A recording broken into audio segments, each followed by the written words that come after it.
Bueno, ¿qué tal? Buenas noches. Esperemos un rato hasta que se vayan conectando.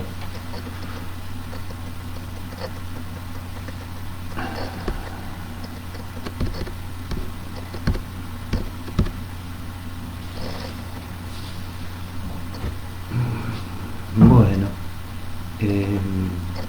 hoy vamos a trabajar un poco el texto del malestar en la cultura y algunos temas que veníamos viendo en relación a ese texto.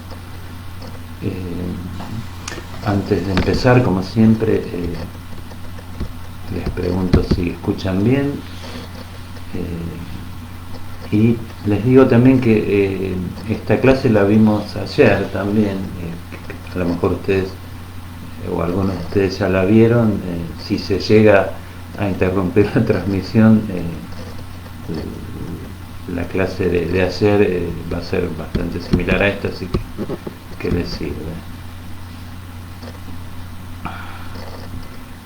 Bueno, acá estoy recibiendo los saludos de ustedes.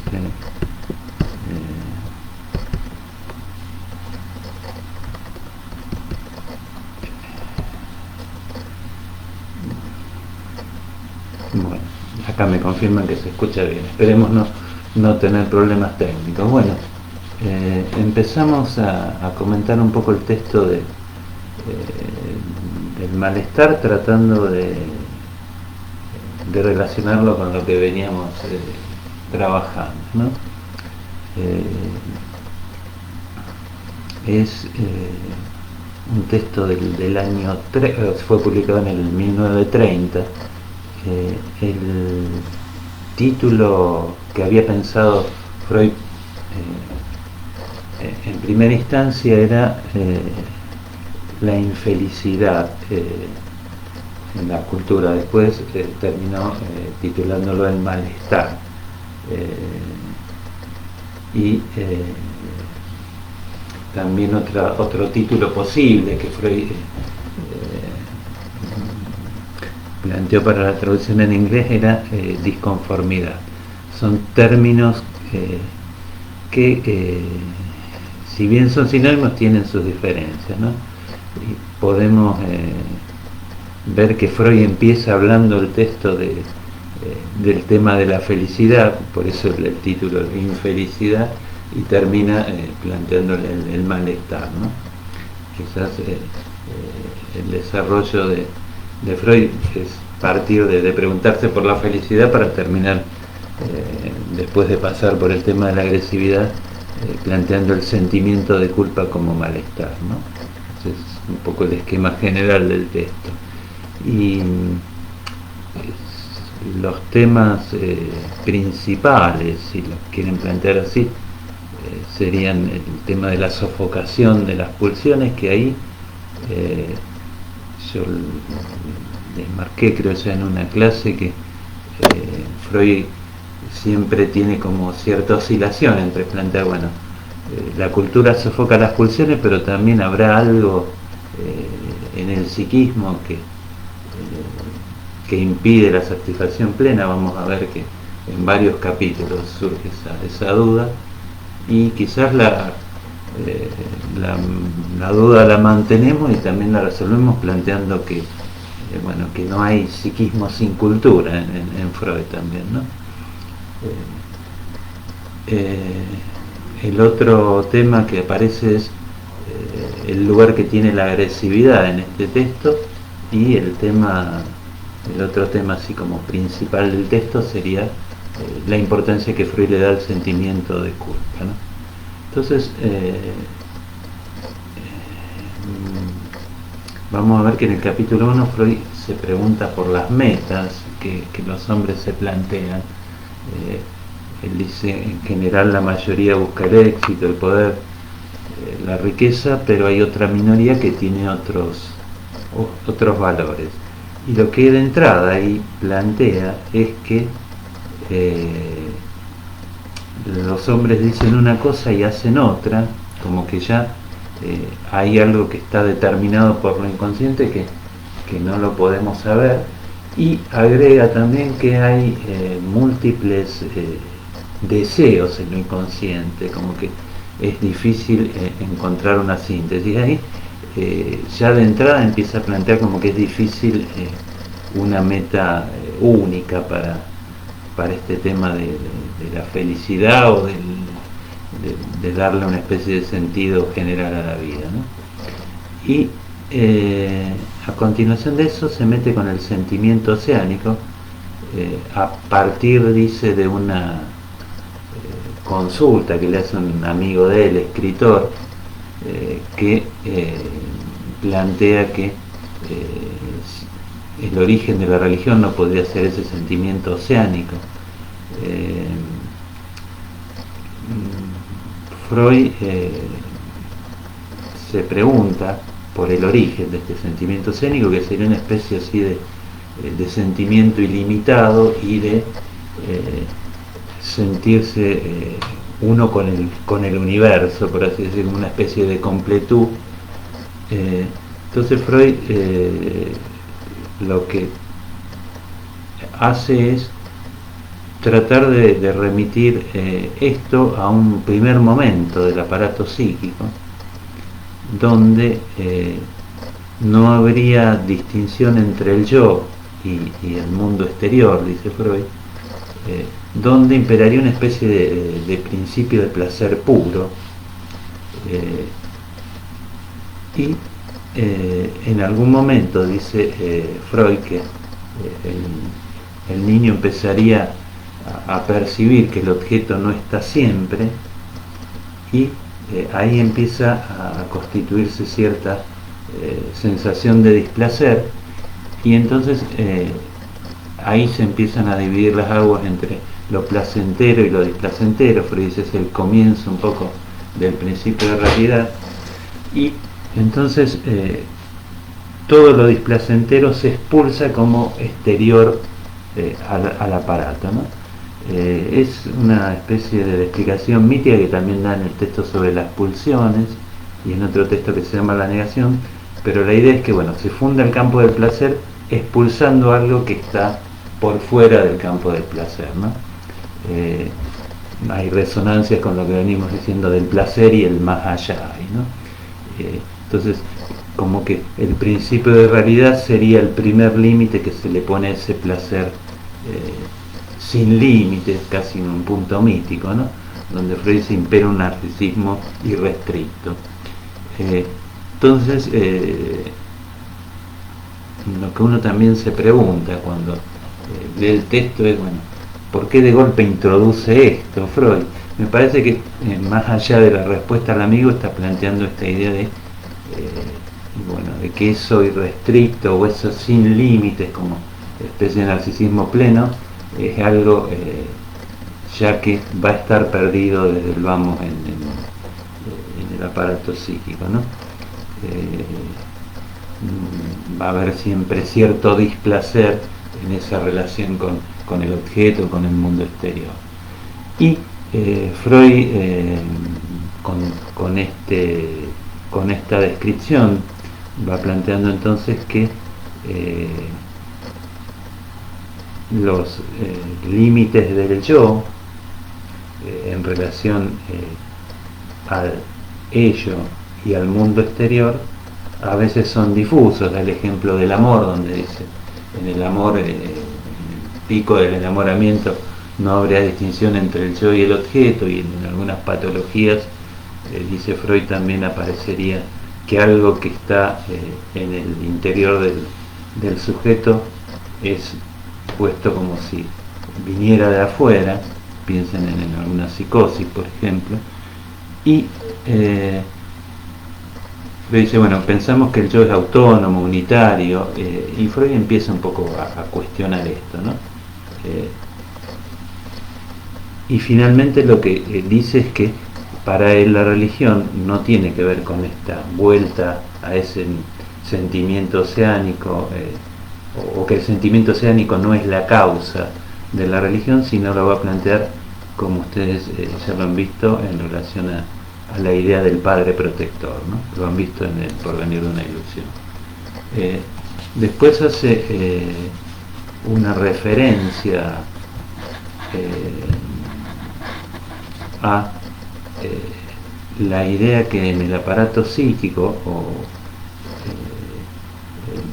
hay algo como una regla que nada, que todo se conserva. Dice, las huellas némicas quedan como a la espera. Hace una metáfora con el trabajo de los arqueólogos, por ejemplo, cita las distintas épocas de Roma y dice, bueno, supónganse que un edificio se cae pero quedan ciertas ruinas. Con todo esto lo que está tratando de plantear es, bueno, esta idea de que en el aparato psíquico quedan huellas o que algo siempre se conserva. Y dice algo al pasar también que es interesante, que no se puede figurar precisamente lo que ocurre en el aparato psíquico, como que no lo podemos terminar de representar. Dice, supónganse que hay dos edificios de distintas épocas, no pueden estar los dos en el mismo lugar. Esa metáfora que usamos de comparar el psiquismo con la ciudad tiene un punto en donde trastabilla, ¿no? Y entonces, ya que estamos en una materia que tiene que ver con la epistemología, hay algo siempre difícil de esquematizar o de llevar al papel cuando hablamos de la memoria. Voy rápido porque vamos a tratar de llegar al final del texto antes que se nos corte en el tiempo que tenemos, ¿no? Digo, que se nos corte la transmisión. En este sentido, entonces, ya Freud retoma el tema de la religión en el capítulo siguiente, vuelve un poco a comentar lo que planteó en el Porvenir de una ilusión, y ahí marca ya una oposición fuerte que no solo en este texto plantea entre el psicoanálisis y la religión, ¿no? Ahí donde introduce unos famosos versos de Goethe, quien tenga arte y ciencia tiene también religión, quien no tiene arte y ciencia, bueno, que tenga religión. Como que ante los enigmas que plantea la existencia, con el arte y la ciencia podríamos tratar de acomodarnos, pero bueno, si no, la religión parece que aportaría ahí cierta respuesta ante esos enigmas, ¿no? Y acá aparecería en este capítulo que vuelve entonces a retomar el tema de la meta en la vida que tienen los hombres, y dice, bueno, la vida resulta dolorosa. La palabra o la traducción que tenemos en Amor-Roto es gravosa, la vida resulta gravosa. Entonces los hombres necesitan ciertos calmantes para tolerar la existencia, y habla de como calmantes de sustancias embriagadoras, dice, satisfacciones sustitutivas y distracciones.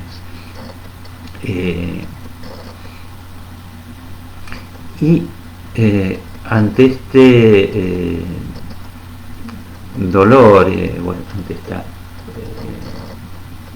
gravedad que supone la existencia, Freud empieza también a diferenciarse un poco de la religión, y plantea que ya la pregunta por una meta o por el fin de la vida es una pregunta religiosa, o una pregunta que depende de una concepción religiosa, ¿no?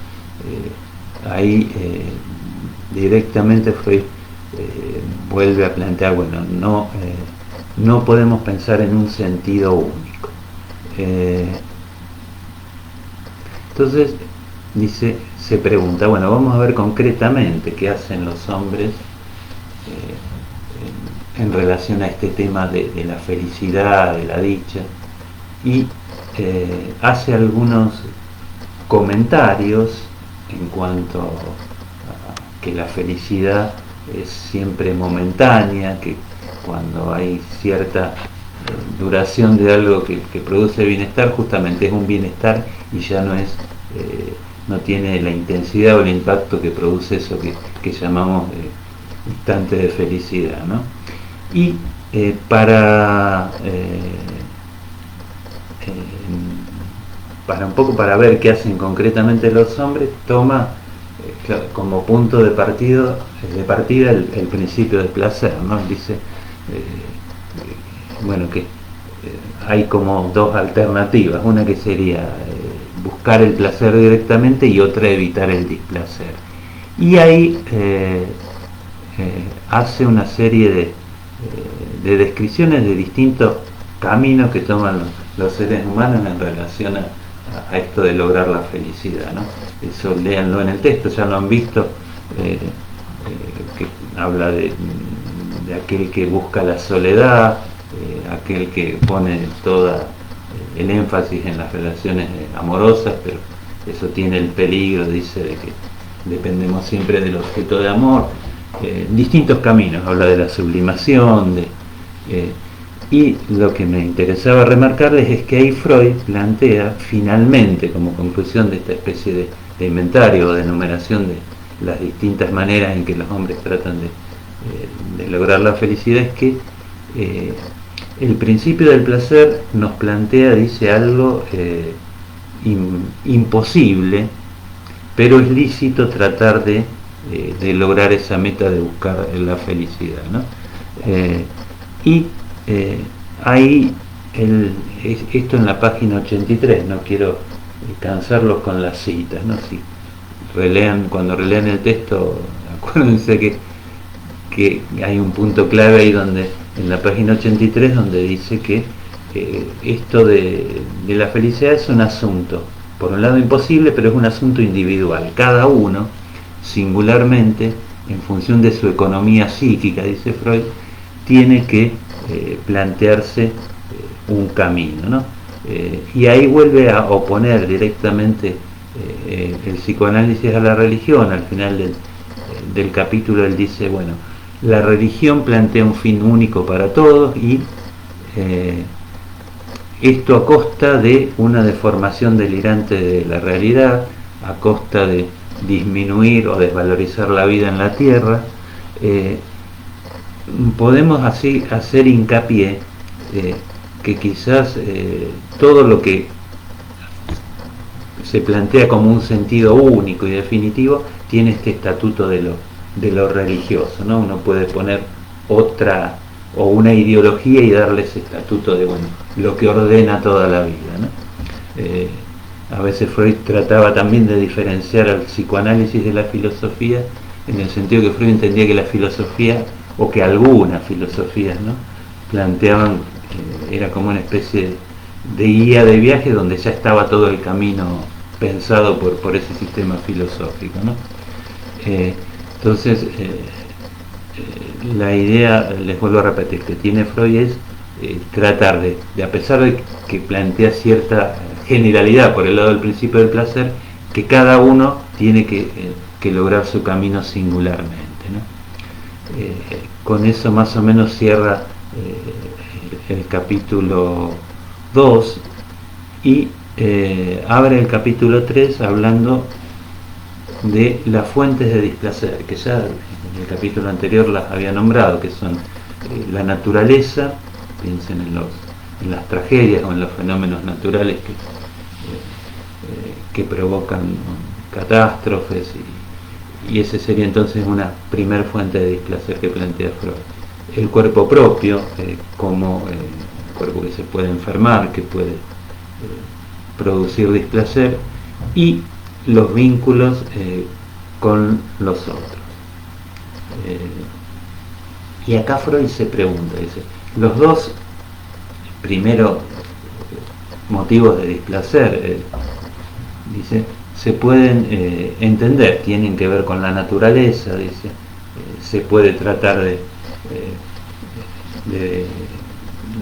dominar la naturaleza o de mejorar o de evitar un poco los peligros, con el cuerpo propio también. Piensen en la medicina si quieren, como bueno, aquello que pueda aliviar, pero en última instancia son cosas que tienen casi el estatuto, bueno, de un límite natural. Pero él dice cómo la relación con los otros, que es lo que regula la cultura. Recuerdan cuando él define la cultura, sitúa dos ramas: por un lado todo lo que tiene que ver con la producción y distribución de bienes, y por otro lado las normas que regulan las relaciones entre los seres humanos. Entonces él dice, ahí se plantea como pregunta, tendremos que pensar también que hay algo indomesticable que se juega en la relación entre los seres humanos. Vamos a ver que ahí apunta un poco, sin decirlo, a la idea de la agresividad, ¿no? Pero les remarcaba esto porque es interesante, como él se lo pregunta. Casi que le da el estatuto de algo natural también a esa imposibilidad de evitar el displacer de la relación con los otros, ¿no? Y ahí dice, bueno, es evidente que hay una hostilidad hacia la cultura. Da tres causas que no las explica mucho. Una tiene que ver con, dice, el triunfo del cristianismo sobre el paganismo. Uno podría pensar ahí esta idea de el paganismo como algo más permisivo, en todo caso que daba más lugar a lo pulsional. Dice, la otra causa sería que con el descubrimiento de los pueblos primitivos, esto es cuando los europeos empiezan a ver que hay otras culturas y son culturas más simples, se genera la idea de que en esas culturas se viviría mejor. Y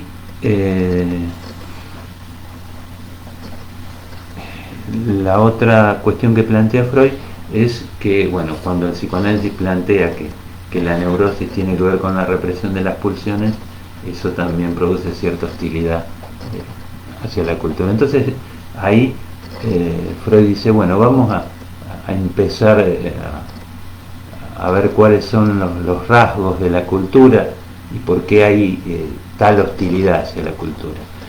Entonces empieza a hablar por un lado de los progresos técnicos, y en el texto hay, en relación a los progresos técnicos, hay cierta valoración, pero también hay cierto desengaño, como que, bueno, a pesar de que se ha progresado técnicamente, eso no ha mejorado o no nos ha hecho más dichosos como especie, digamos, ¿no? Y en relación a lo técnico remarca la utilidad. Después empieza a hablar de tres rasgos que él dice, bueno, que no se ve tan claro cuál sería la utilidad. Uno sería el gusto por el orden, el otro cierta predisposición a la limpieza que encuentra en la cultura, y la belleza también como un rasgo así que se destaca en la cultura. La otra, y esos rasgos él dice, bueno, aparentemente no son tan útiles. Otro rasgo que plantea es que en toda cultura hay cierta cuestión de pensamientos intelectuales, que él dice, bueno, la religión, la filosofía, la ciencia forman cierta constante, cierto rasgo que encontramos en la cultura. La otra cuestión que plantea es el derecho, las normas que rigen los vínculos como un rasgo así también de la cultura, y otro rasgo así importante que marca es que siempre hay una limitación de la libertad individual en pos de la cultura. Entonces él, cuando se pregunta por la belleza, la limpieza y el orden, dice, bueno, ahí tenemos en claro cómo hay una sofocación pulsional. Por el lado de la belleza dice, bueno, hay cierta cosa que tiene que ver con lo genital que se pone en ese lugar de la belleza, ¿no? O se sublima en relación a la belleza. Con la limpieza y el orden, Freud tiene un artículo que se llama El carácter y el erotismo anal, donde plantea que el gusto por el orden y por la limpieza tiene que ver con un mecanismo que es la formación reactiva, que tiene su origen, por así decirlo, o tiene su relación con el erotismo anal, ¿no? Y con todo este análisis que va haciendo Freud de los distintos rasgos de la cultura, plantea una de sus tesis fuertes en el texto, que es que la cultura entonces se edifica, dice Freud, a partir de la sofocación de las pulsiones. Uno lo que puede agregar también es que siempre las pulsiones están armadas a partir del trabajo de los representantes, y en ese sentido están ya trabajadas por la cultura, ¿no? No nos vamos a encontrar con una pulsión al desnudo, por así decir, sino que siempre se va a articular a partir de los representantes psíquicos, ¿no? Y entonces, a partir de esto dice, bueno, vamos a ver la génesis de la cultura, y con eso abre el capítulo siguiente, que es el capítulo 4, donde Freud dice una frase ahí contundente, dice, hace como una especie de génesis de la cultura y de la historia entonces de la especie humana, y plantea que en algún momento, dice, los hombres se dieron cuenta que podían trabajar con otros o contra otros, y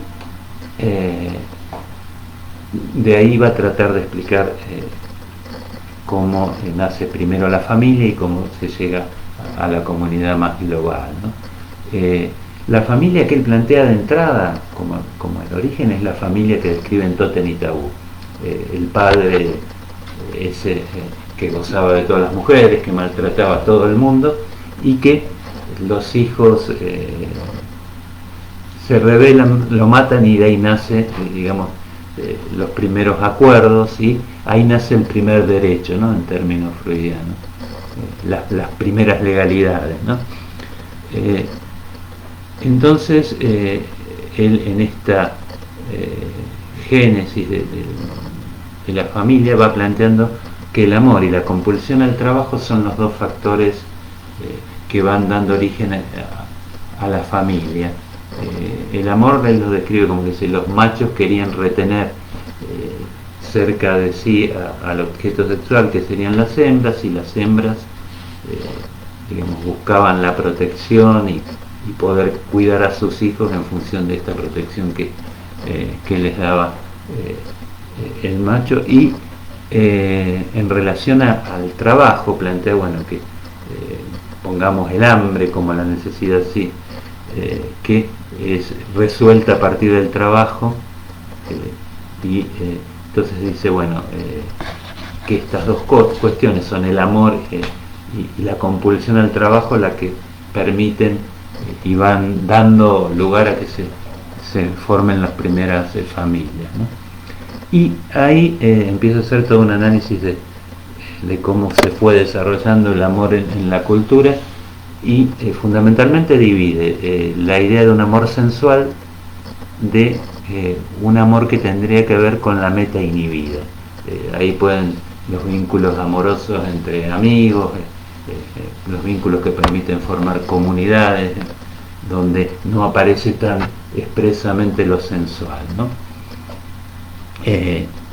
Pero él va planteando, si lo leen van a ver que está muy marcado por la época de Freud, que la cultura empieza a entrar en conflicto con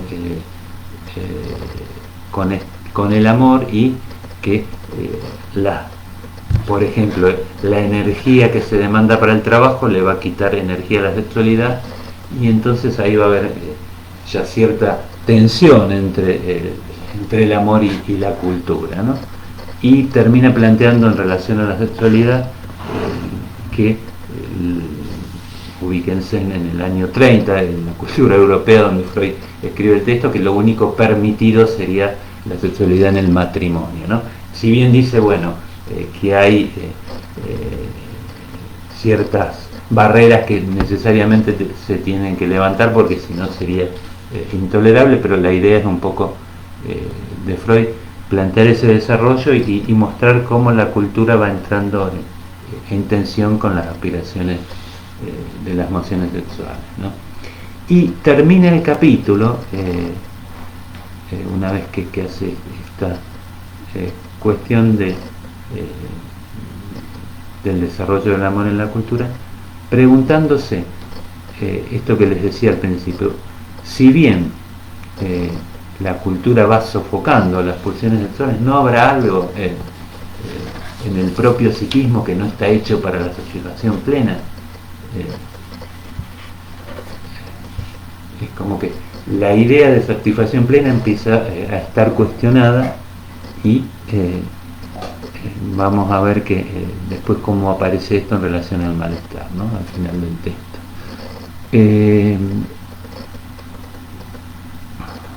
En el capítulo 5, ahí Freud se empieza a preguntar por si hay algo más que la cultura tiene que sofocar para sostenerse. Entonces empieza a analizar el mandamiento: amarás a tu prójimo como a ti mismo, que ustedes lo vieron. El análisis que hace Freud, se pregunta, bueno, esto es bastante difícil de entender. ¿Por qué tendría que amar a alguien que no sé si me ama, que inclusive es alguien que puede dañarme? Y termina planteando, creo, me parece que es en la página 108, donde plantea que el hombre es capaz de maltratar al otro, de usarlo como objeto, de denigrarlo. Resume un poco todas estas características diciendo el hombre es el lobo del hombre, ¿no? Donde plantea una agresividad así bastante importante, para decirlo de algún modo. Entonces, para frenar, dice, la agresión, tenemos este mandamiento: amarás a tu prójimo como a ti mismo. Para frenar la agresión, dice, se producen identificaciones, se producen vínculos de meta inhibida, pero vamos a ver que más adelante plantea un mecanismo más consistente, si ustedes quieren, o mucho más importante para tratar de domeñar esta agresividad, ¿no? Y da algunas categorías que después, cuando veamos el tema de la ética, lo vamos a retomar. La idea de oponente, la idea de oponente sería aquel con que puedo tener cierta agresividad, pero dentro de ciertos límites, ¿no? A diferencia del enemigo, sería aquel con el cual puedo plantear ya una cuestión de destrucción, si ustedes quieren. Y hay una categoría que Freud ya había planteado en otros textos, que es el narcisismo de las pequeñas diferencias, que es interesante. Él dice, como grupo ponemos a alguien que está fuera del grupo o a otro grupo en función de pequeñas diferencias, y esas pequeñas diferencias nos hacen pensar que somos superiores y que podríamos, con ese criterio, descargar la agresividad en ese otro con el cual tenemos pequeñas diferencias.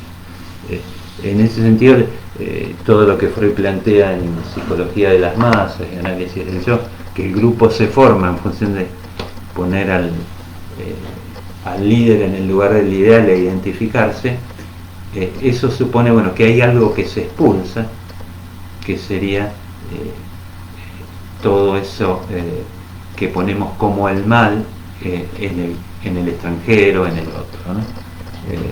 Vamos a retomar esto cuando planteemos el tema de la ética, pero esto es bastante claro, digamos. Yo ayer les decía que muchos analistas plantean que esto de poner el mal en el otro, el mal afuera, es casi también un punto estructural de la formación de los grupos, ¿no? que ustedes lo ven a diario en distintos lugares, en la política, en el fútbol. Yo pensaba, el ejemplo del fútbol viene bien porque el contrario pasa casi de oponente a enemigo, ¿no?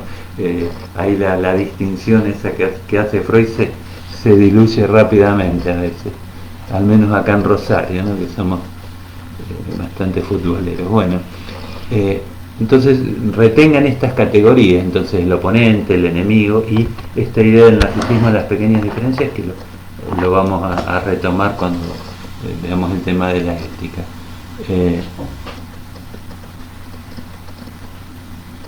Y hay una referencia, se las hago al pasar, donde Freud dice, en relación al tema de la propiedad privada, que él no se mete con la parte económica, pero él no considera que la propiedad privada o la suspensión de la propiedad privada haga más bueno al hombre, ¿no? Esto lo dice como al pasar, cierta diferencia con el comunismo de su época, ¿no? Pero bueno, lo más sustancial entonces de este capítulo sería esta idea o el análisis que hace del mandamiento amarás a tu prójimo, y esta idea de la agresividad como algo que hay que sofocar, ¿no? Después se va metiendo en el capítulo 6, voy rápido así terminamos con el texto también y hay tiempo que pregunten algo. En el capítulo 6 se va metiendo con los distintos modelos pulsionales que él planteó. Recuerdan, pulsiones de autoconservación versus pulsiones sexuales. Después se introduce el narcisismo, entonces ya también las pulsiones de autoconservación están libidinizadas, y finalmente, más allá del principio del placer, la dupla pulsiones de vida o pulsiones sexuales y pulsiones de muerte.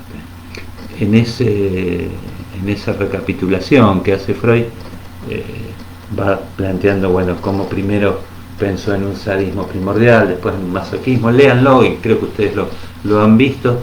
Tienen un texto ya clásico de Mazzotta que se llama El modelo pulsional, donde hace una lectura de los distintos modelos pulsionales de Freud, ¿no? Y en ese capítulo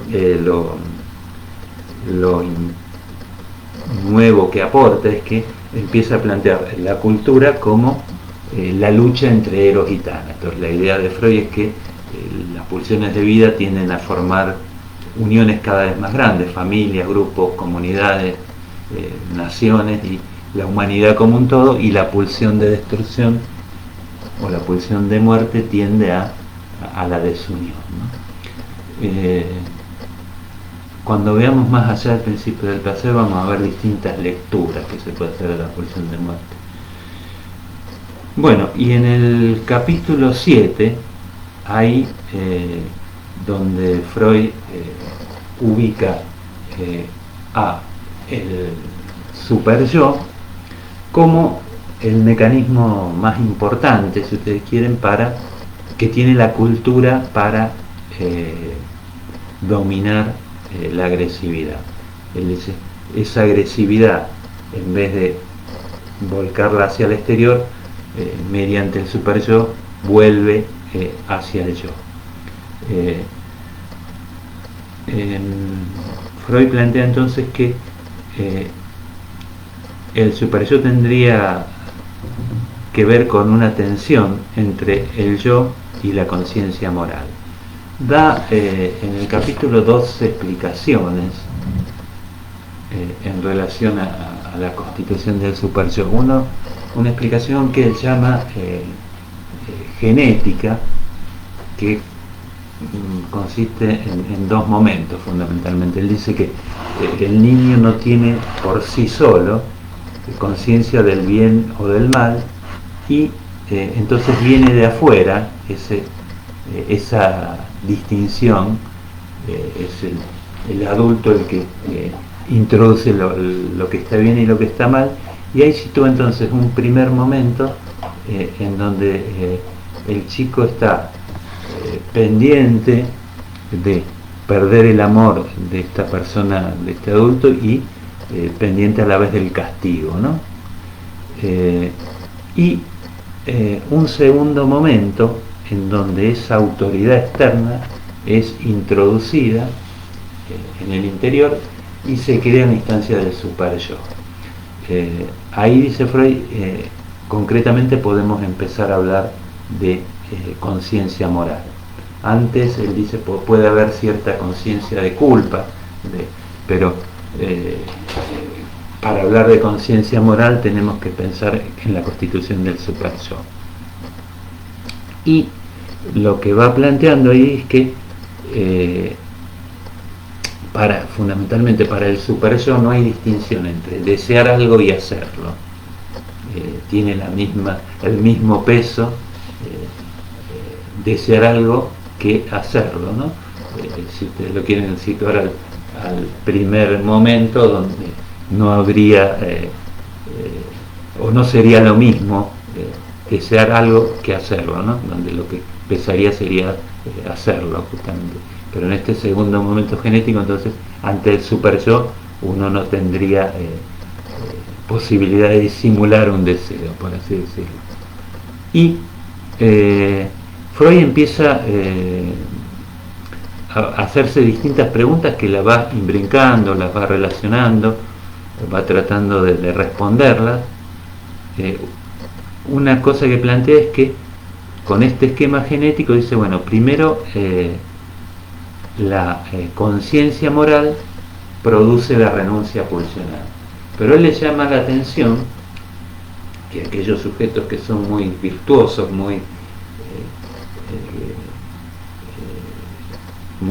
con una conciencia moral muy intensa, vamos a decirlo así, parecería que nunca alcanza la renuncia pulsional, y que cada renuncia pulsional incrementa la severidad de la conciencia moral.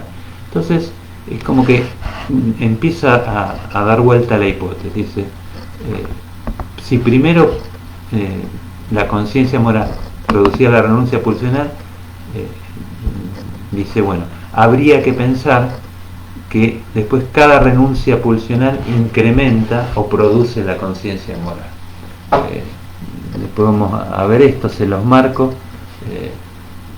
Podríamos pensar, bueno, que ya, bueno, todavía no me meto con la explicación edípica. Les marco entonces este pasaje.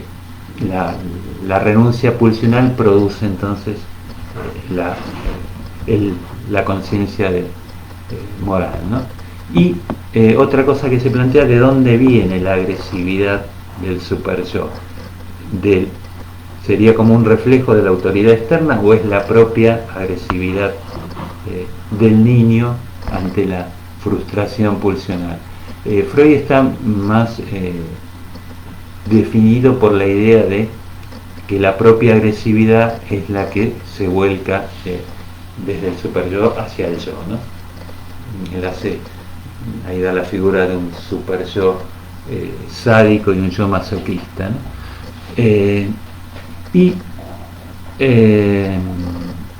En la argumentación después las conjuga y no las pone como tan contradictorias.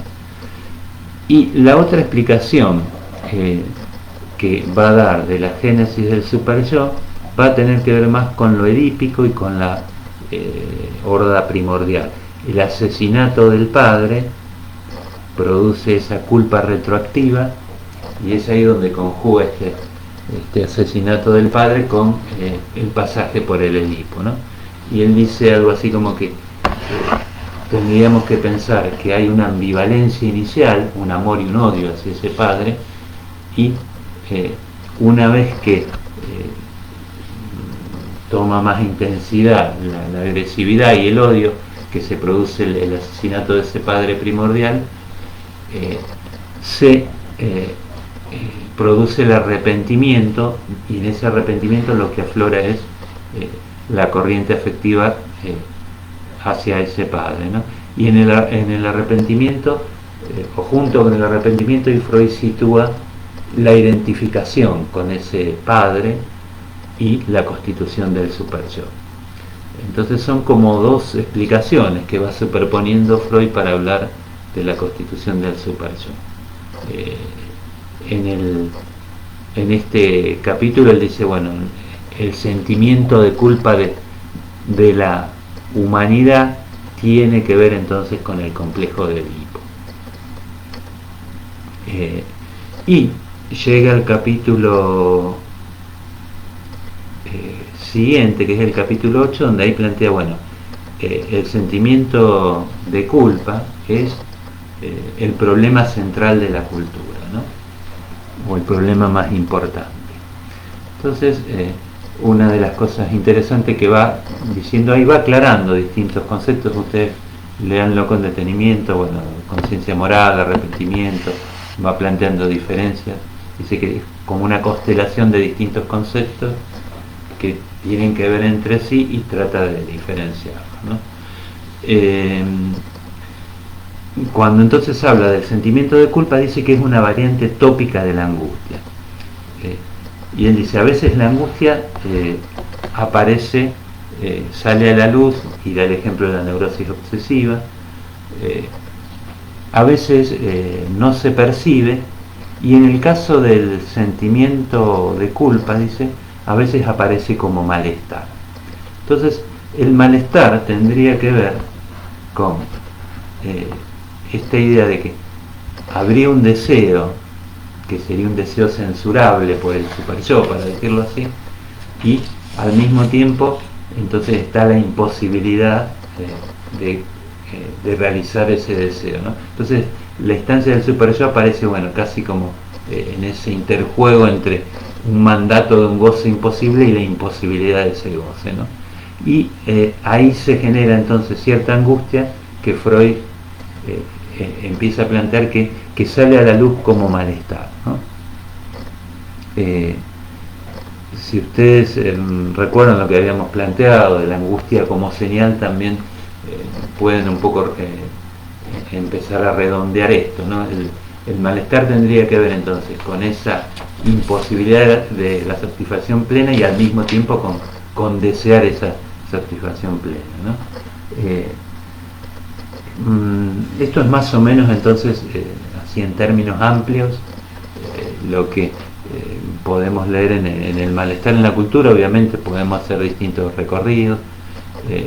Espero que les vaya quedando claro. Entonces, la idea de malestar tiene que ver con, fundamentalmente, decimos, el pasaje por el Edipo y entonces la imposibilidad de esa satisfacción plena, pero al mismo tiempo el deseo de lograr esa satisfacción plena, ¿no? Como que Freud dice, la angustia está siempre en el horizonte de los síntomas, y esa angustia tiene que ver con realizar ese goce imposible, con el intento de realizar ese goce imposible, ¿no? Y lo que va también a agregar Freud entonces, que esa destrucción propia de la agresividad se va a articular en relación al superyo como malestar o como necesidad de castigo, ¿no? Como que el neurótico va a escenificar entonces ese malestar a veces como necesidad de que desde afuera lo castiguen o hacerse castigar, ¿no? Esto obviamente lo tienen que ir ubicando en la singularidad de cada historia, de cada síntoma, pero como ejemplo paradigmático hay un artículo de Freud que habla sobre distintos tipos de caracteres y dice, bueno, hay uno que es el que fracasa ante el triunfo, ¿no? Los que fracasan al triunfar, como ahí donde podrían realizar el deseo, hacen algo para que eso fracase, ¿no? Eso tiene que ver con el funcionamiento del superyo, ¿no? Pero bueno, la idea es que puedan ir entonces entendiendo esto que llamamos malestar también en relación a esta satisfacción imposible, ¿no? en ese sentido no habría posibilidad de zafar de algún malestar, ¿no? Freud lo decía esto en el sentido que entramos en la cultura y ya estamos en deuda, ya tenemos que pagar un precio, ¿no? Lo que pasa es que algunos neuróticos pagan un precio demasiado complicado, demasiado alto, ¿no? Por eso. Otra cuestión que plantea Freud, y ahora vamos a las preguntas de ustedes, es que se puede también pensar en un super yo cultural, como que habría que, dice Freud, con cuidado de no extrapolar conceptos que tienen que ver con la clínica, a llevarlas a otro ámbito que sería la cultura, pero hacer como un diagnóstico, dice, del super yo en distintas culturas, ¿no? Y otra cosa así que dice al pasar, y con esto ya terminamos el texto, es que en la clínica muchas veces hay que como limitar las exigencias del super yo, ¿no? Bueno,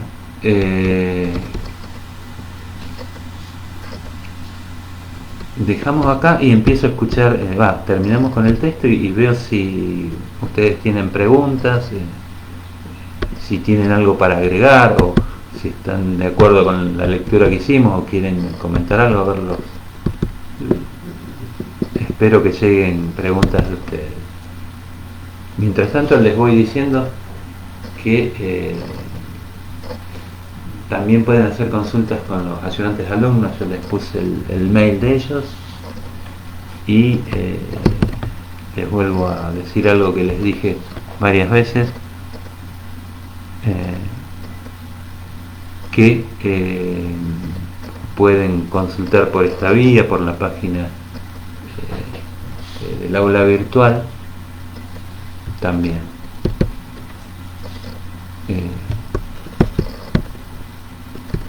Bueno, estoy esperando que lleguen preguntas,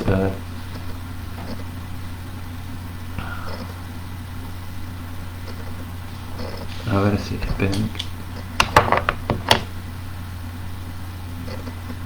Acá me dicen, sí, hay leyes, no puedo pasar un semáforo en rojo. Sí, no se puede pensar la cultura sin la ley, ¿no? No sé a qué. Y me pregunta si el super yo serían las leyes. Mira, es una instancia que está en relación a las leyes, en términos psicoanalíticos.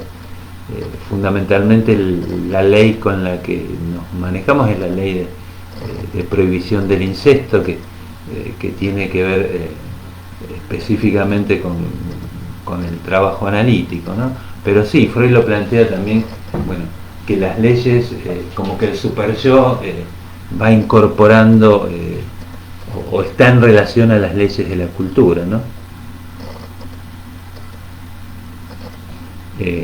Lo que podríamos agregar, bueno, en relación a la ley edípica, como les decía al final, que el super yo también está muy en relación a esos deseos de transgredir, ¿no? Está como prohibiéndolos, pero al mismo tiempo está como en esa vigilancia que se está como poniéndolos sobre el tapete de algún modo, ¿no? A ver, para decírtelo más en términos clínicos, muchas veces el deseo aparece más en la neurosis obsesiva, por ejemplo, por el lado de la prohibición que por lo que el paciente concretamente está pensando, ¿no? Ahí donde no puede, donde le pasa algo, nos dice, bueno, que hay un deseo que intenta realizarse, ¿no?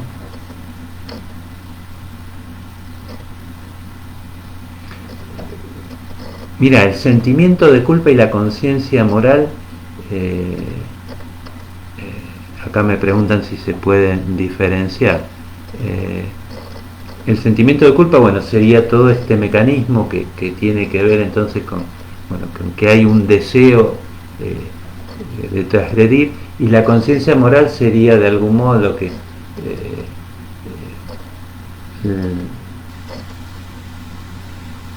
la instancia que, que define, bueno, qué sería lo que está bien y lo que está mal. Freud, cuando da la explicación genética, dice, bueno, la conciencia moral surge a partir del superyo, ¿no? Antes tenemos conciencia de culpa.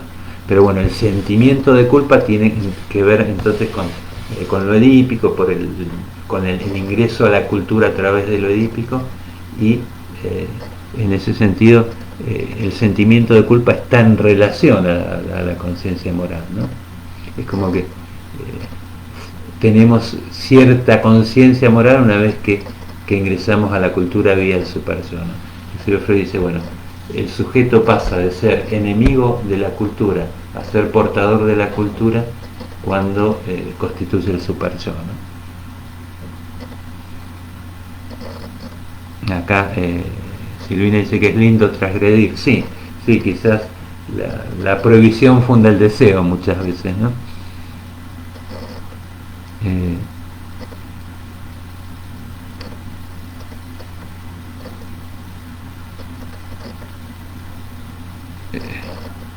Bueno, justo acá me pregunta Lara por la idea del sujeto portador de la cultura.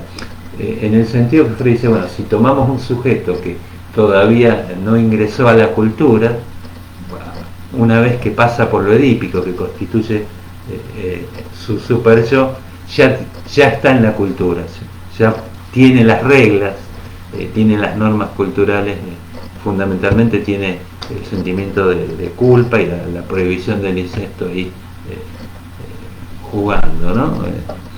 Lo ha incorporado ya como propio, por así decirlo. Eso sería lo que plantea Freud. Recuerdan que Freud decía, el superyo es el heredero del complejo de Edipo, ¿no?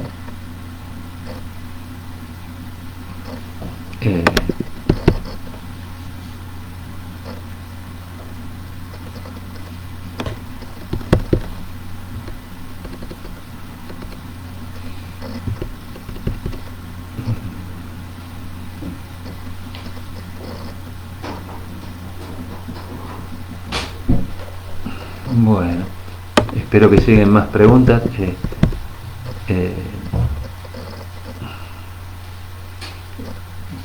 Me parece que los textos de Freud les deben haber resultado un poco menos áridos que los que vimos antes, a lo mejor.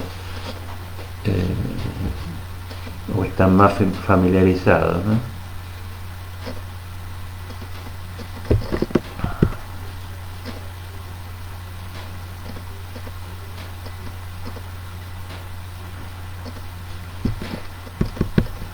Bueno, a ver si llegan más preguntas.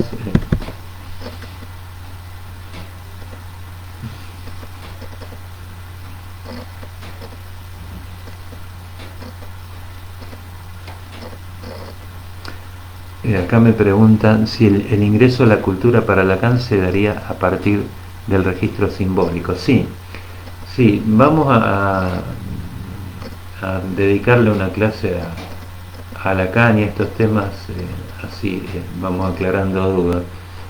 Sí,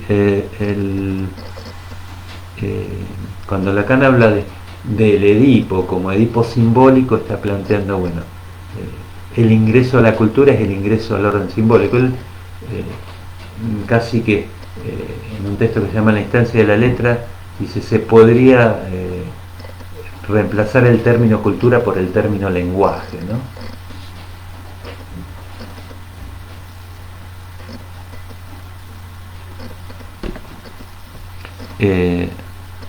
Acá Valentina, esperen que me pongo los lentes que no alcanzo a ver.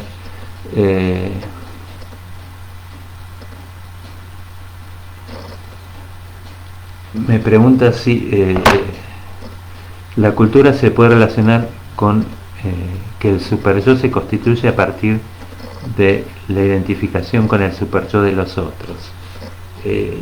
Sí, los rasgos que introduce el superyo tienen que ver con los rasgos de las generaciones anteriores. Sí, sí, sí.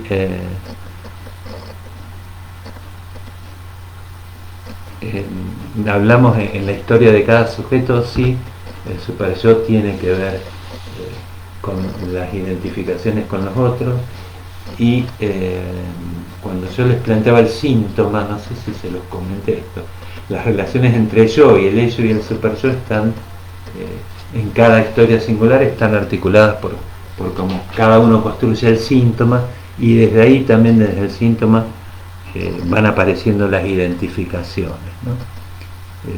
Piensen en, no sé si vieron el caso Dora, la tos de Dora tiene que ver con cierta identificación que está en juego con la señora K, pero está toda la historia edípica de ella ahí en juego también, ¿no?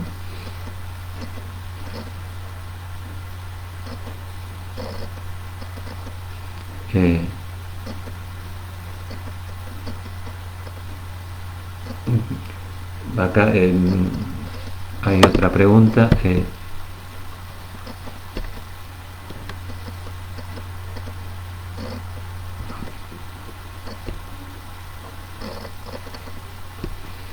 Vuelvo un poco sobre el tema del portador de la cultura. Sí, uno, acá Lara pregunta, bueno, que el sujeto puede ser enemigo de la cultura, y en la medida que introduce, que se introduce en la cultura vía el super yo, ya pasa a ser portador de la cultura.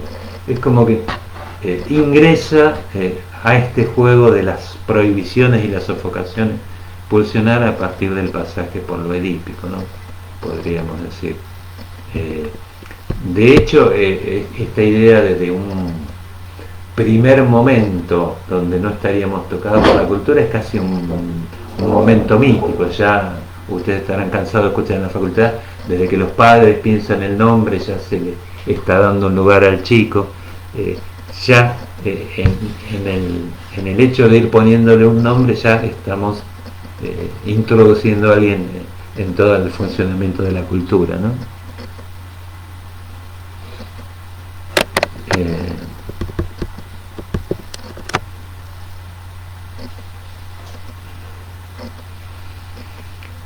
Bueno, espero preguntas, si no podemos ir dejando acá como quieran, si tienen más preguntas nos tomamos un rato más. Mientras espero que ustedes pregunten, les comento que la semana que viene vamos a trabajar un poco así con esta dinámica, el porvenir de una ilusión, como un pantallazo general como para marcar algunos puntos claves así. Ustedes ya creo que lo han visto los textos en los prácticos con más detalle, ¿no?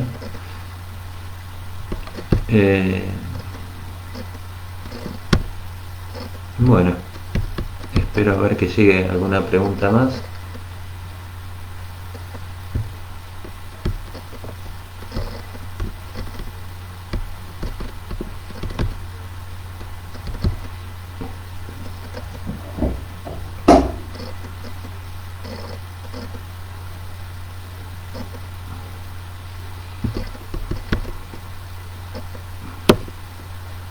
Acá Silvina habla del contrato narcisista. A ver, no sé qué, si podés explicar un poco más o cuál sería la pregunta, ¿no?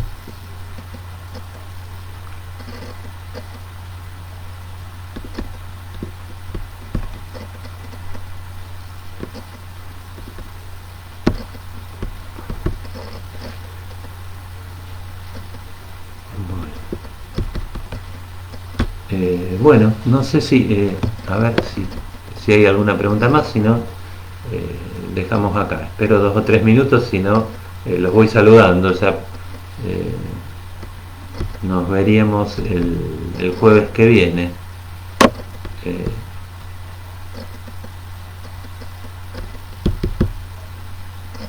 Bueno, no llegan preguntas. Entonces, quedamos así, nos vemos el jueves que viene.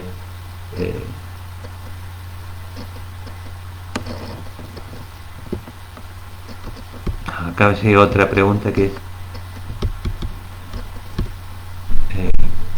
¿qué le pone el nombre al niño?